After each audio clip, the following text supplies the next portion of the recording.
8 months pababa. Pagpasok kayo dyan, mga ilang buwan, tansya nyo lang, kailan nagsimula. Yung parang, napipil nyo, parang may pain. Ito January, February, March, April, May, June. Yan. Pasok pa kayo sa reglementary period. Kaya dalas yung sinasabi, pagka kayo ay pasok sa 8 months, 8 months kasi yung kadalasan may pain. Kaya kita mo, naguhubad kayo ng ano, parang ayaw nyo matabig. Huwag nyo itukod. Tingnan natin. Medyo nakayayat siya ng konti, ma'am. No? Laylay na, ayan, no?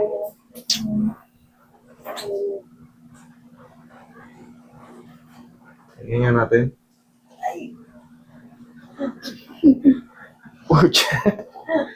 Wala pang galaw. Dapat kasi yan. Siyempre, yan. Kumbaga, naangat talaga. Pero pag ikaw, kunting, nako, wala na sa, kumbaga, konti lang, ah. Mukhang, ma'am, may baon ba kayo 10 kilo na nasa loob? Kaya hindi ka nakasupport. Kaunting ano lang, oh. Diyos mio, Marimar. Sige, relax na, ha. Sana kayanin nyo. Pero yan, hindi pa yan maaangat talaga. Totally hindi pa yan maaangat. Pero mamaya, pag tinabig-tabig ko yan si ma'am, malalaman mo kagad na may difference. Okay? Yung pain, yung mga intense pain, kahit pa paano magbabago yan.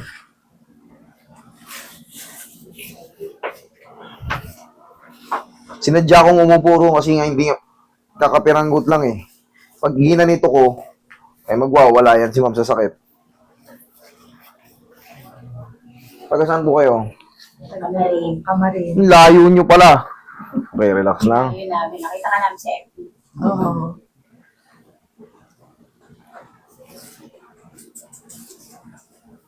Kumusta yung Kamarin? Buhat pa ba? Yung sa tulay? Yung nabalita? Sa mga crypto. Sa totoo lang, talaga, pagka alam nyong nakatira kayo sa prone area ng baha, kahit pa paano, pag alam yung dire-diretso maulan, ay umahon na kayo. Lumabas na kayo ng bahay. Lipat na sa evacuation. Nabahayan na kasi yung mga gilid ng creek. Daming bahay. Talagang sigurado, aapaw yun. Habang dumarami yung nakatira ron, pasikip ng pasikip yung lagusan ng tubig, matatrap siya, aangat sa ibang part. Dahil siyempre, may mga basura tayo, hindi naman maiwasan. Dito ba kayo ba? Kasi mother namin, 85 na. 85. Depende kung ano yung papahilot. Ano ba yung papahilot? Braso niya hindi maangat. Titignan ko yung ano bang nangyari sa kanya. Kailan pa ba yung hindi maangat?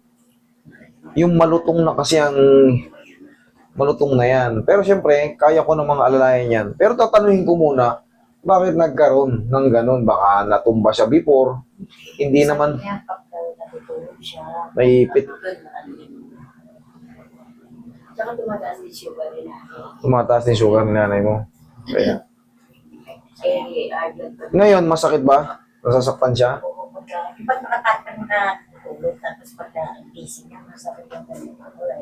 Nasasaktan din kayo pag ginaganyan ko o nakikiliti kayo? Dapa kayo. Pinalambot ko muna. Unti-untiin natin yan. Sa ganyan ng mother. Bakit po, papamasay. Alam mo ako, pwede ako katahin. Sige.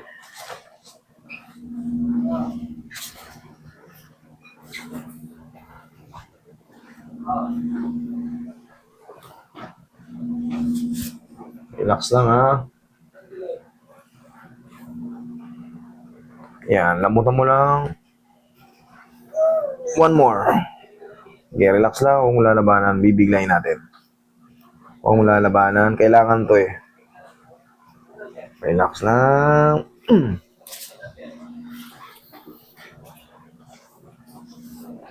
Relax lang. Relax lang. Sige lang. Relax lang. Okay, massage mo na rin yung balakang ni Mami. Yan. Ano raw? Wala nang ano yan. 51 na lang yan eh. Mag-Gcash ka, pre.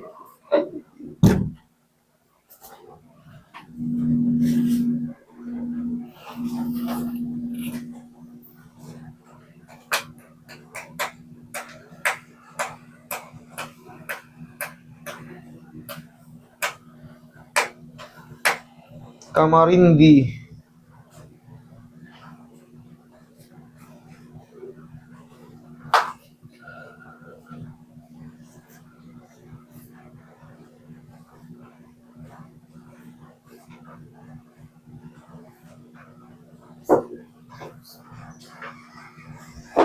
No. Sige, relax lang ha. Yan, huwag mo lalabanan. Thank you. Sigaw muna ng Darna. 20 to 30 seconds na naman yan. Yan. Okay? Kaya? Ano, ma'am? Okay na kayo? Hindi kayo nahihilo? Oh, hindi. Last na lang to. Promise, last na to. Kailangan nyo itong pagdaanan. Thank you.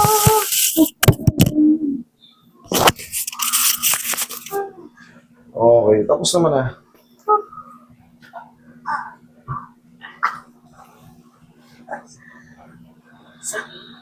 Iyak mo lang.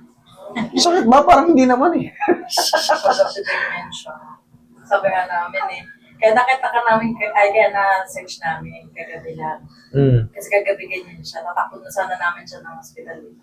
Kasi ito, pag talaga hindi mo pinatreat to, araw-araw mo rin mararamdaman pag konting tabig sa kanya. Araw-araw niya mararamdaman para siyang may matay na, sakit. Araw-araw niyo siyang makikita magdurusa ng ganyan. Hanggang 8 buwan yan. Sa totoo lang. So may 6 na buwan na siya. May 2 buwan ka pang grabe yung konting tabig sa yung ganyan. Natatanggal din ba yan? Matagal. Pagka nasira na yung tinatawag nating glenoid labrum, pag nasira na yun, nakapakat na yan, ang hirap nang ayusin.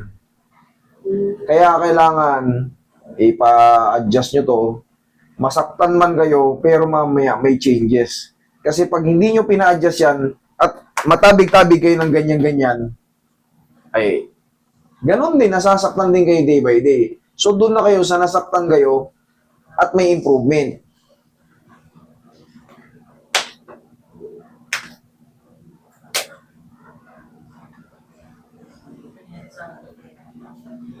Okay lang kayo, ma'am?